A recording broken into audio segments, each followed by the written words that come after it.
Hi good afternoon friends, ಎಲ್ಲರೂ ಚೆನ್ನಾಗಿದ್ದೀರಾ ಅಂತ ಅಂದ್ಕೊಂಡಿದ್ದೀನಿ.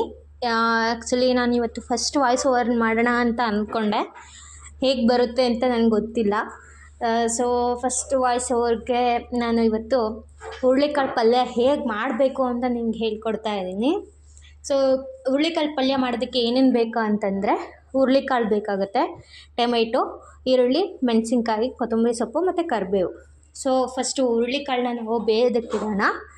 ಹುರುಳಿಕಾಳು ಯಾಕಂದರೆ ಸ್ವಲ್ಪ ಗಟ್ಟಿ ಬರುತ್ತಲ್ವ, ಅದಕ್ಕೋಸ್ಕರ ನಾವು ಹುರುಳಿಕಾಳನ್ನ ಬೇಯಿಸ್ಕೋಬೇಕಾಗುತ್ತೆ. ಹುರುಳಿಕಾಳು ಬೆಂದ ನಂತರ ಬೇಯಕ್ಕೆ ಇಟ್ಬಿಟ್ಟು ನಾನು ಟೊಮೆಟೊ, ಈರುಳ್ಳಿ, ಮೆಣಸಿನ್ಕಾಯಿನ ಹೆಚ್ಕೊಂಡ್ಬಿಡ್ತೀನಿ ಫಸ್ಟು.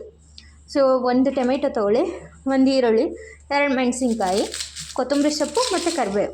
ಸೊ ಟೊಮೆಟೊನ ಚಿಕ್ಕದಾಗಿ ಹೆಚ್ಕೊಳ್ಳಿ, ಈರುಳ್ಳಿ ಹೆಚ್ಕೊಳ್ಳಿ, ಮೆಣಸಿನ್ಕಾಯಿ ಹೆಚ್ಕೊಳ್ಳಿ, ಕೊತ್ತಂಬರಿ ಸೊಪ್ಪು ಹೆಚ್ಕೊಳ್ಳಿ, ಕರಿಬೇವನ್ನು ಸ್ವಲ್ಪ ಹೆಚ್ಕೊಂಡ್ರೆ ಚೆನ್ನಾಗಿ ನಾನು ಹಾಗೆ ಹಾಕ್ತೀನಿ.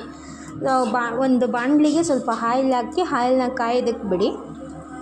ಆಯಿಲ್ ಕಾದ ನಂತರ ಜೀರಿಗೆ ಮತ್ತು ಸಾಸಿವೆ ಹಾಕಿ, ಆಮೇಲೆ ಕರಿಬೇವು, ಮೆಣಸಿನ್ಕಾಯಿ, ಟೊಮೆಟೊ, ಈರುಳ್ಳಿ ಇದೆಲ್ಲದನ್ನು ಫ್ರೈ ಮಾಡ್ಕೊಳ್ಳಿ. ಫ್ರೈ ಆದ ನಂತರ ಸ್ವಲ್ಪ ಉಪ್ಪು ಹಾಕಿ. ಉಪ್ಪು ಹಾಕಿದಾಗ ಏನಾಗುತ್ತೆ ಅಂದರೆ, ನಾವು ಟೊಮೆಟೊ ಆಗಿರ್ಬೋದು, ಈರುಳ್ಳಿ ಇದೆಲ್ಲ ಸ್ವಲ್ಪ ಸಾಫ್ಟ್ ಆಗುತ್ತೆ.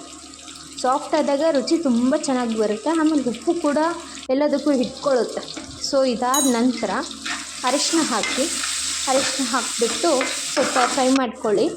ಅದಾದ ನಂತರ ಬೇಯಿಸಿಟ್ಕೊಂಡಿರೋ ಹುರುಳಿಕಾಳನ್ನ ನಾನೀಗ ಹಾಕ್ತಾಯಿದ್ದೀನಿ. ಬೇಯಿಸಿಟ್ಕೊಂಡಿರೋ ಹುರುಳಿಕಾಳು ನನಗೆ ಡ್ರೈ ಬೇಕು, ಅದಕ್ಕೋಸ್ಕರ ನಾನು ಡ್ರೈನೇ ಹಾಕ್ತಾಯಿದ್ದೀನಿ. ನೀರೆಲ್ಲ ತಗೊಂಡಿದ್ದೀನಿ, ಬೇಯಿಸಿಟ್ಕೊಂಡು ಇದನ್ನ ತಗೊಂಡಿಟ್ಕೊಂಡು ಸ್ವಲ್ಪ ಡ್ರೈ ಮಾಡ್ಕೊತಾ ಇದ್ದೀನಿ. ಸೊ ಹುರುಳಿಕಾಳು ಹಾಕಿ ಚೆನ್ನಾಗಿ ಡ್ರೈ ಮಾಡ್ಕೊಳ್ಳೋದ್ರಿಂದ ಸ್ವಲ್ಪ ಟೇಸ್ಟ್ ಚೆನ್ನಾಗಿ ಬರುತ್ತೆ.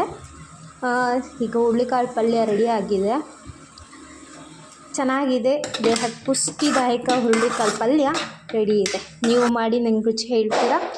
Thank you.